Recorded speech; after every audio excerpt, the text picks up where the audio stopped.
Hello friends, welcome to Chandra institute Allahabad. दोस्तों, हम लोगों ने लास्ट लेक्चर में कुछ फार्मूला पढ़ा था, वहाँ पे इक्वेशन ऑफ मोशन के बारे में, और लास्ट में मैंने आपको 3 पॉइंट लिखवाया था। और देखिए, उस पॉइंट को मैं एक्सप्लेन नहीं कर पाया था क्योंकि हमारे कैमरे की जो कैपेसिटी होती है ये 29 मिनट की ही वीडियो शूट कर सकती है। तो चलिए हम उस तीनों पॉइंट को एक्सप्लेन करते हैं। इसके बाद जो पिछले क्लास में हम लोगों ने फार्मूला पढ़ा था उस पे आधारित यहाँ पे कुछ क्वेश्चन हैं, उनको देखेंगे।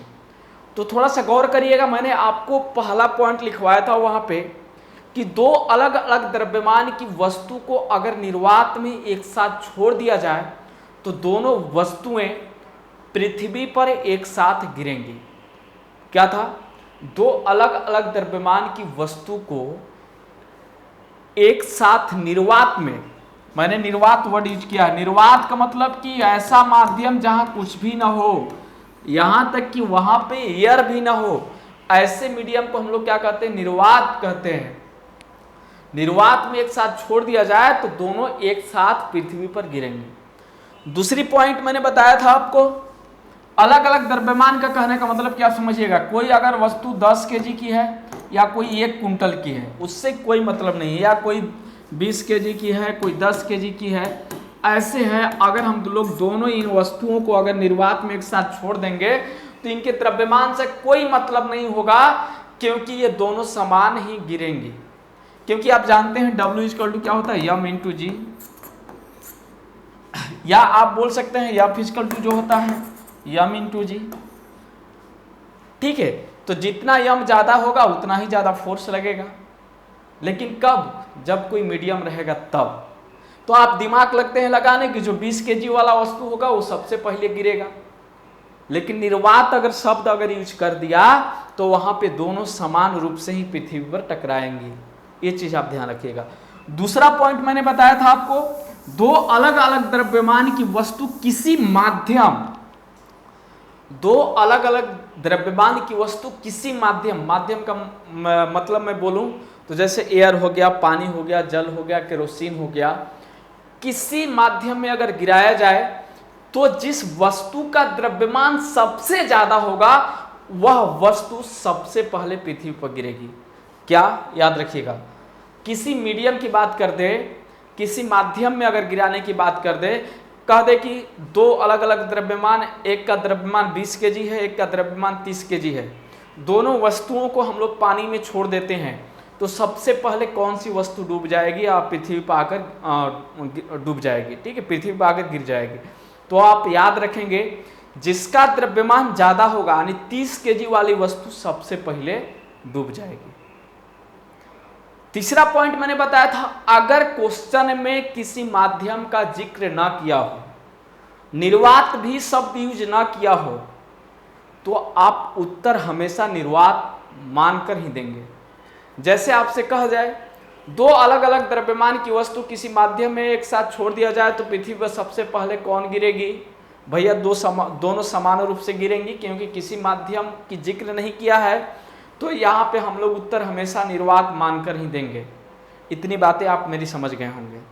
चलिए, ये 3 नोमेरिकल हैं आपके, और ये 3 नोमेरिकल से कितने क्वेश्चन आपको मैं 3 से 4-5 नोमेरिकल बना सकता हूँ। कैसे? आप ध्यान से देखिएगा।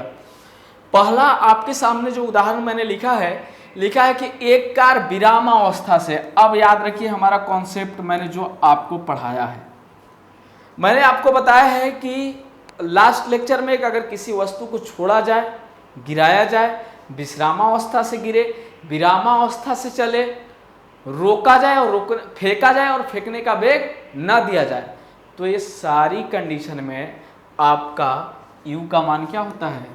0। चलना प्रारंभ करती है तथा 6 सेकंड बाद तक 4 मीटर पर सेकंड के एक समान त्वरण से चलती है, तब कार द्वारा प्राप्त की गई चाल तथा दूरी ज्ञात कीजिए। अब आपको अगर कभी भी न्यूमेरिकल दे तो आप समझिए कि आपको दिया क्या है। आपको दिया है, आपको लिखना है कि आपको गिवन क्या क्या है। इस क्वेश्चन में आपको गिवन है u इक्वल टू कितना? 0। आपको दिया है t इक्वल टू कितना दिया है? 6 सेकेंड।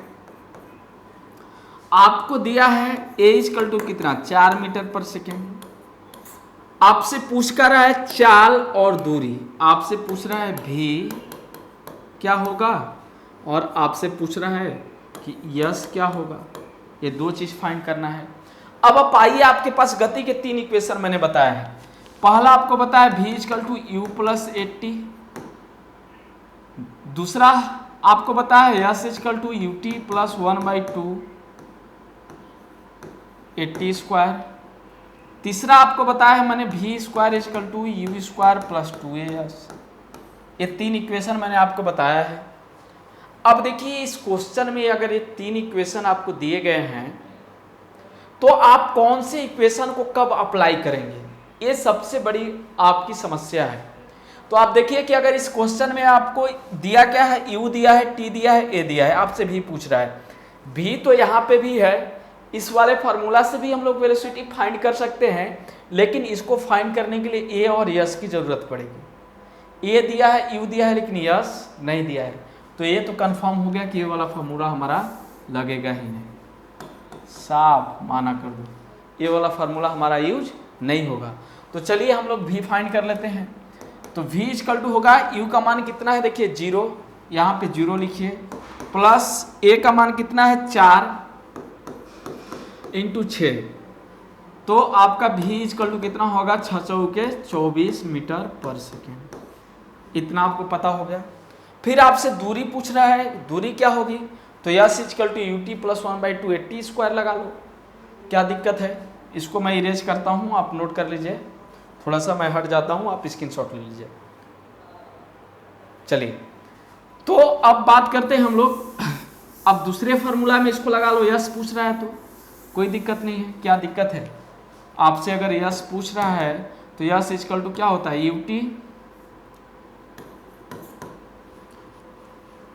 अरे थोड़ा सा मैं आप इसको सही से लिख देता हूँ, आप लिखिएगा अच्छे से।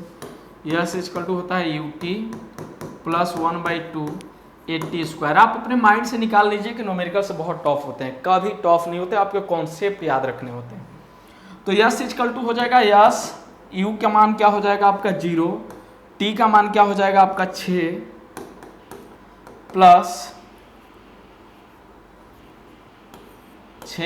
1/2, ए का मान कितना है आपका 4 और टी का मान कितना है 6 का स्क्वायर, टी स्क्वायर है तो 6 का स्क्वायर कर दीजिए।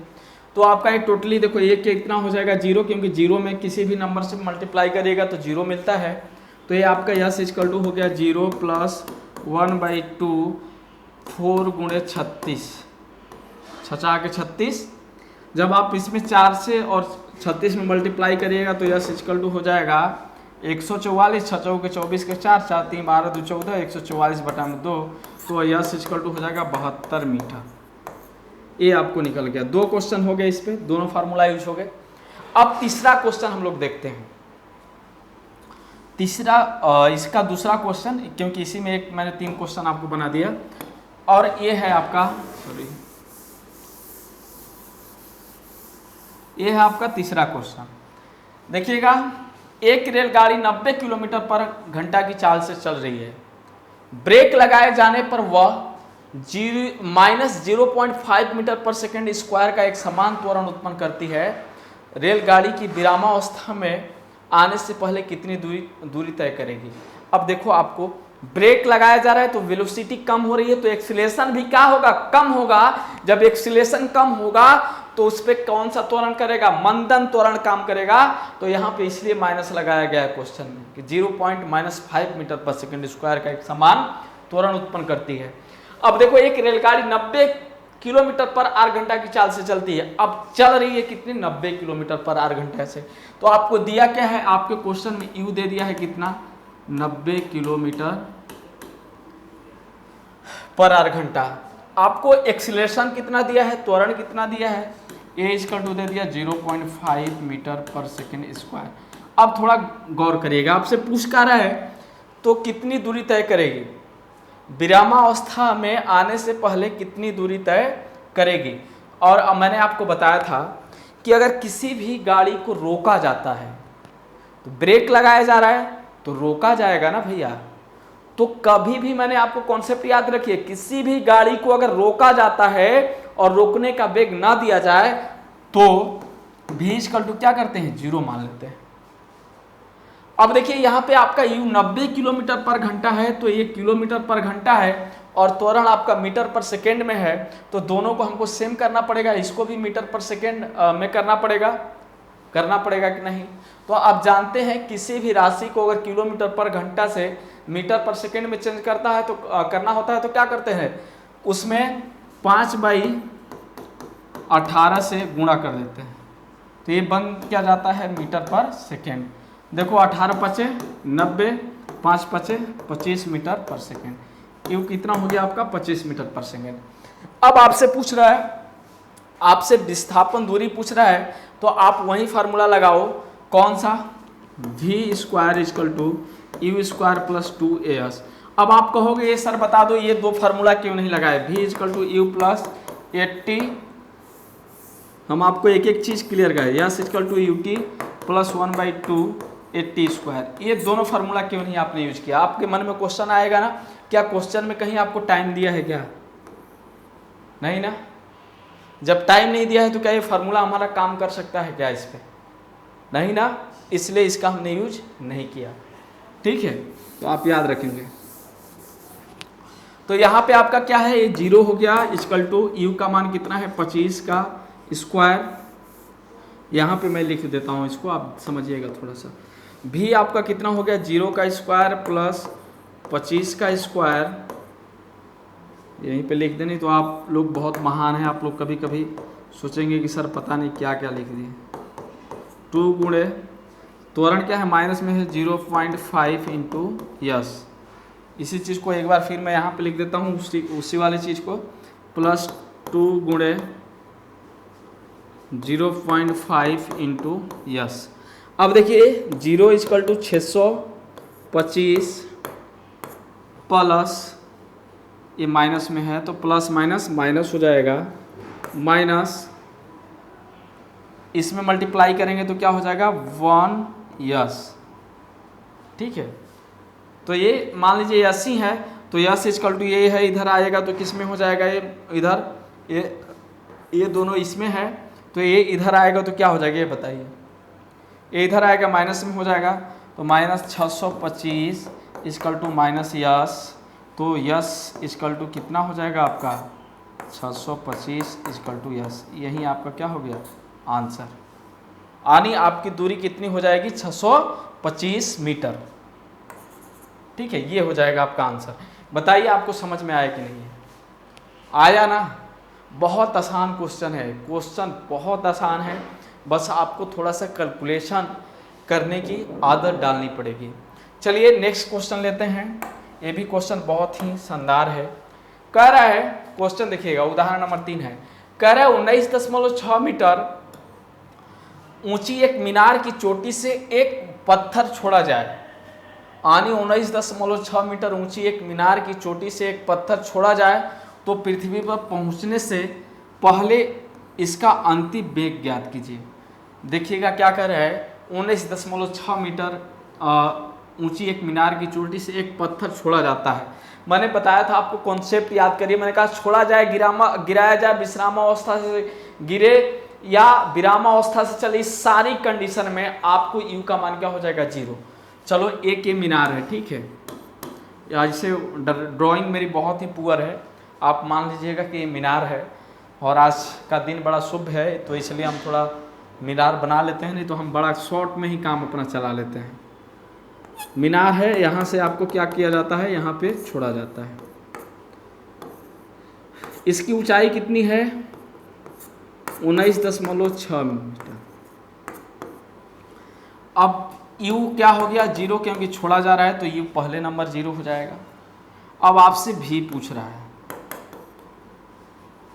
ठीक है, आपको यच दिया है, आपसे v पूछ रहा है। अब याद रखिए आपसे वेग पूछ रहा है, तो मैंने आपको एक फार्मूला बताया था, कौन सा, v square equal to U square plus 2gh। जब आपको u क्या हो जाएगा 0, तो v square equal to 0 plus 2gh। याद होगा पिछले लेक्चर में सब बताया मैंने, तो v इक्वल टू हो जाएगा √2gh। अगर g का मान अगर आपको नहीं दिया है, g का वैल्यू कुछ नहीं दिया है, तो आप क्या लेंगे 9.8 मीटर पर सेकेंड स्क्वायर आप लेकर हल करेंगे क्वेश्चन को।